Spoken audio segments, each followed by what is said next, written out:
अगर मैं अभी इसी सेकंड तुम्हारा फोन मांगूं तो शायद तुम मना कर। लेकिन अगर कोई अननोन पर्सन सिर्फ एक मैसेज भेजकर बिना तुम्हारे फोन को हाथ लगाए तुम्हारे bank accounts, personal information, contacts और पासवर्ड्स तक पहुंच जाए तो सुनने में इम्पॉसिबल लगता है ना। लेकिन हर दिन हजारों इंडियंस के साथ एग्जैक्टली यही हो रहा है। साइबर क्रिमिनल्स को ना तुम्हारा घर पता होता है ना ही तुम्हारा चेहरा। उन्हें सिर्फ तुम्हारी एक गलती का इंतजार होता है, और एक बार वो गलती हो गई तो तुम्हारी वही मिस्टेक उनकी सबसे बड़ी जीत बन जाती है। आखिर साइबर फ्रॉड एक्चुअली में होता क्या है? साइबर फ्रॉड्स का सिंपल मतलब है डिजिटल टेक्नोलॉजी, मोबाइल फोन या इंटरनेट के जरिए किसी को धोखा देना और उसके बैंक अकाउंट्स, पर्सनल इंफॉर्मेशन या कॉन्टैक्ट्स चुरा लेना। अब इसे करने के कई वेज होते हैं। सबसे पहले बात करते हैं फिशिंग। फिशिंग एक ऐसा साइबर अटैक है जिसमें स्कैमर फेक मैसेज, ईमेल या किसी फेक वेबसाइट का यूज करके आपसे आपकी पर्सनल इंफॉर्मेशन निकलवा लेता है। मान लीजिए आपके फोन पर एक मैसेज आता है, आपका बैंक अकाउंट ब्लॉक होने वाला है, केवाईसी अपडेट करने के लिए इस लिंक पर क्लिक करें। आप लिंक खोलते हो, वेबसाइट बिल्कुल असली बैंक जैसी दिखती है, इसलिए बिना सोचे आप अपना मोबाइल नंबर, पासवर्ड और बाकी की डिटेल्स उसमें भर देते हो।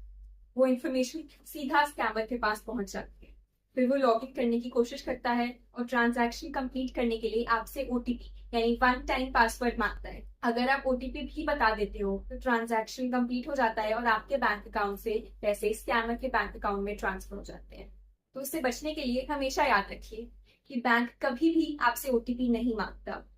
ओटीपी सिर्फ ट्रांजैक्शन को वेरीफाई करने के लिए होता है, और वेरिफिकेशन हमेशा अकाउंट होल्डर यानी हम खुद करते हैं। ये था फिशिंग। अब बात करते हैं मालवेयर। मालवेयर यानी मेलिशियस सॉफ्टवेयर एक ऐसा हार्मफुल सॉफ्टवेयर होता है जो फोन में इंस्टॉल होते ही छुपकर आपसे आपका पर्सनल डेटा चुराना शुरू कर देता है।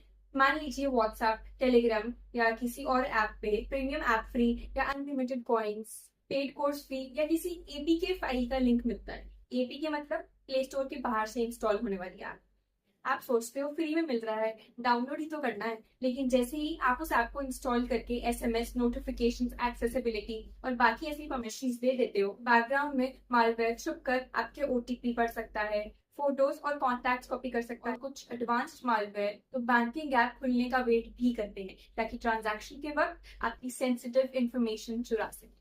और सबसे खतरनाक बात, आपको पता ही नहीं चलता कि आपका फोन आपके ही खिलाफ काम कर रहा है। इसीलिए एपीके फाइल्स या किसी भी अननोन लिंक से एप्स कभी भी इंस्टॉल मत करिए। किसी भी ऐप को सिर्फ वही परमिशंस दीजिए जो उसके काम के लिए सच में जरूर। अब आता है साइबर फ्रॉड के बारे में और जानने के लिए do stay tuned for part 2।